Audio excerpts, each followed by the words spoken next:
మనకు హృదయం శుద్ధిగా ఉండాలి. పరిపాలకుడిగా ముఖ్యమంత్రి పదవిలో ఉండగా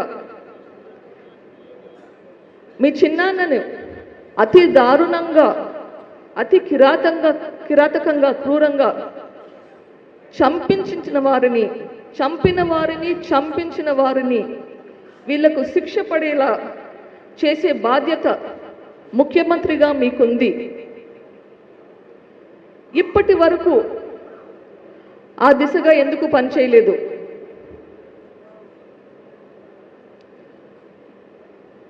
దర్యాప్తు సంస్థ తన పనిని తాను చేసుకోనివ్వకుండా మీ ప్రభుత్వం ఎందుకు అడ్డుపడుతుంది?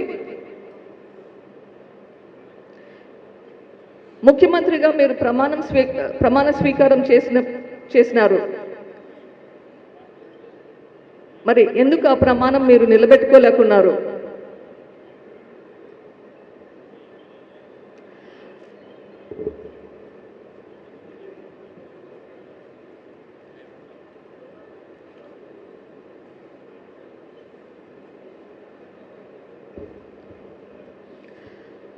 నేరస్తులకు శిక్ష పడేలా పోరాటం చేస్తున్న నా మీద, నా కుటుంబం మీద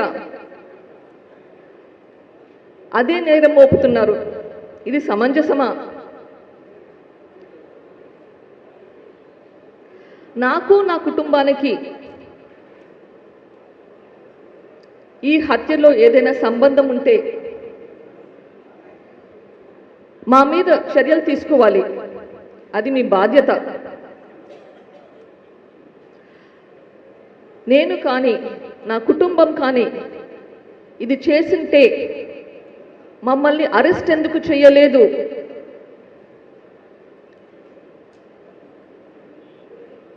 మీరు ముఖ్యమంత్రిగా ఈ గవర్నమెంట్ను నడిపిస్తున్నారు.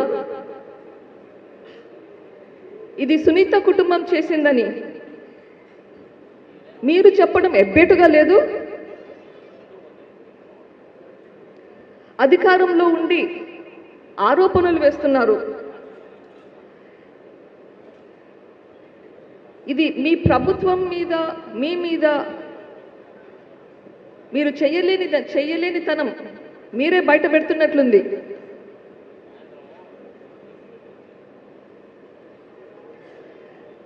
సునీత కుటుంబం ఇది చేసిందని కంప్లైంట్ చేస్తున్నారు.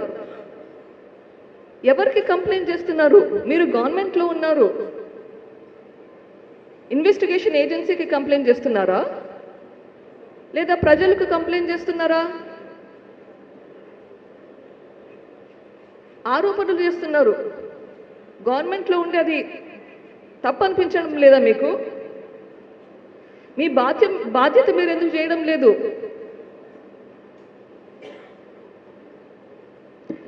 మీ చిన్నాన్నను చంపిన వాళ్ళు మీరు గుర్తించాలి.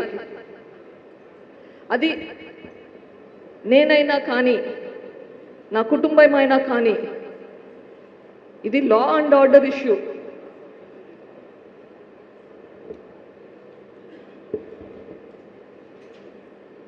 రాష్ట్రంలో లా అండ్ ఆర్డర్ అనేది ఉండాలి.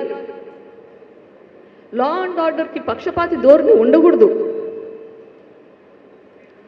సిబిఐ వాళ్ళు ఒక న్యూస్ పేపర్లో ఒక అడ్వర్టైజ్మెంట్ వేశారు.